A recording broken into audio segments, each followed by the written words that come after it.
स्वागत है बच्चों आपका मेरे इस YouTube चैनल पर। आज हम महादेवी वर्मा जी के गीत की जो है व्याख्या करेंगे, जो कि दीपशिखा से लिया गया है। इससे पहले जिस गीत की व्याख्या करी थी वो जो है सांदे गीत से लिया गया था, जिसकी मैंने पहली वाली जो वीडियो में व्याख्या करी थी। तो वो जो है तो उसमें से वहाँ से आप लोग देख लें। बच्चों, अगर मेरी वीडियो पसंद आए तो उसे लाइक करें, शेयर करें और सब्सक्राइब करें। तो चलो अब हम इस खंड की व्याख्या करते हैं। पंत होने दो अपरिचित, प्राण रहने दो अकेला। मतलब महादेवी जी का जो साधना पथ है वो क्या है? अपरिचित है। अपरिचित मतलब जिसे हम जानते नहीं है, जाना पहचाना नहीं है। तो साधना पथ यानी कर्म का पथ, कर्म या लक्ष्य का पथ। तो अब इस खंड में महादेवी वर्मा जी ने उन अपरिचित कठिनाइयों के बारे में बताया है। तो देखिए, पंत होने दो अपरिचित, प्राण रहने दो अकेला। पंत होने दो अपरिचित, प्राण रहने दो अकेला।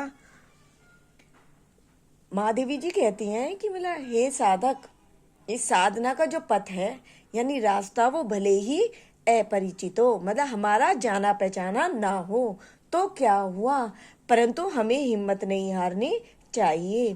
साधना का पथ जो है, कर्म का जो पथ है वो चाहे अपरिचित हो, प्राण चाहे अकेले हो, यानी चाहे उस अपरिचित रास्ते पर मुझे अकेला ही चलना पड़े तो भी कोई चिंता नहीं है, हमें हिम्मत नहीं हारनी है।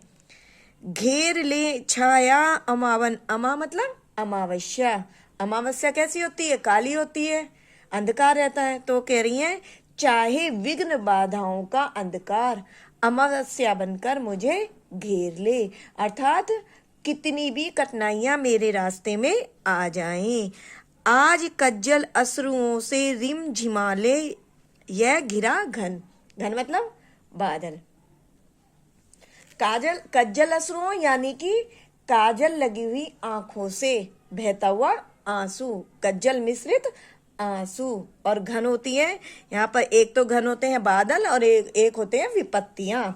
तो क्या कह रही हैं? वो कह रही है कठिनाइयों के घने बादल मुझे चाहे घेर लें, चाहे मेरी काजल लगी आंखें बादलों के समान आंसुओं की वर्षा करने लगे, परंतु वो मुझे साधना के रास्ते पर आगे बढ़ने से नहीं रोक सकते।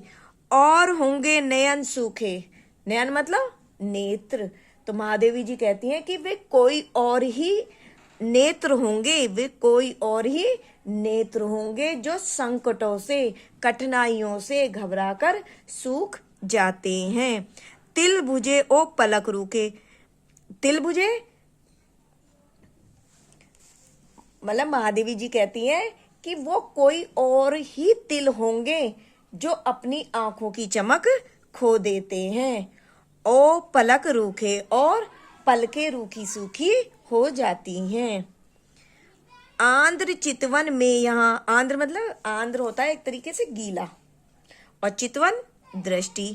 तो क्या कह रही है महादेवी जी? कहती हैं कि इस प्रकार के कष्टों के आने से, कष्टों के आने से मेरी भी जो है पर आने पर भी, मतलब इस प्रकार के जो कष्ट आते हैं उन कष्टों के आने पर भी मेरी चितवन आंध्र यानी गीली, मेरी जो दृष्टि है वो गीली ही बनी रहेगी, क्योंकि सत विद्युतों में दीप खेला। सत विद्युतों में मतलब मेरे साधना रूपी दीपक ने तो, मेरे साधना रूपी दीपक ने तो घनघोर वर्षा और सतविद्युतों और कौंधती हुई बिजलियों में, बिजलियों के बीच, मतलब मेरे साधना रूपी दीपक ने तो घनघोर वर्षा और कौंधती हुई बिजलियों के बीच निरंतर प्रज्वलित होना सीखा है, प्रज्वलित रहना सीखा है। अर्थात कष्टों से घबराकर पीछे हटना मेरे जीवन दीप का स्वभाव नहीं है। पंत होने दो अपरिचित, प्राण रहने दो अकेला, यानी चाहे साधना का पथ कितना ही कष्टों से भरा हो, चाहे उस रास्ते पर हम अकेले हों, पर हमें उस साधना के रास्ते पर आगे बढ़ना है।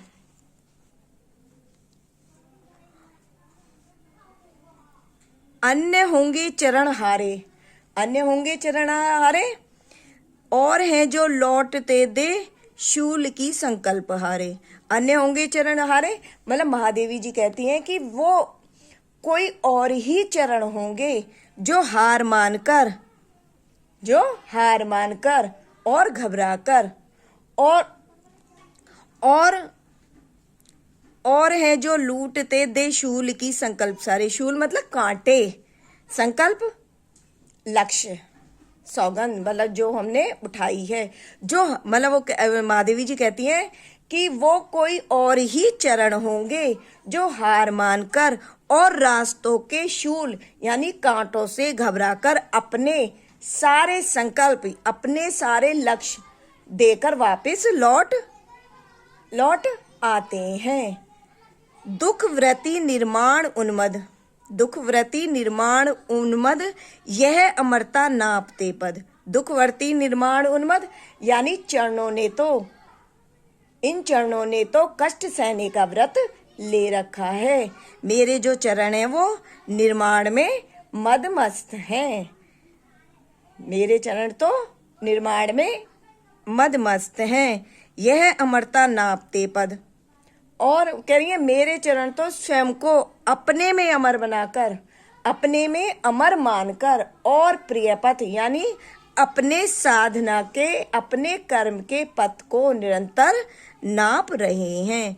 बांध देंगे अंक संस्कृति, अंक मतलब होता है गोद और संस्कृति मतलब संसार, तो अंक संस्कृति हुआ संसार की गोद।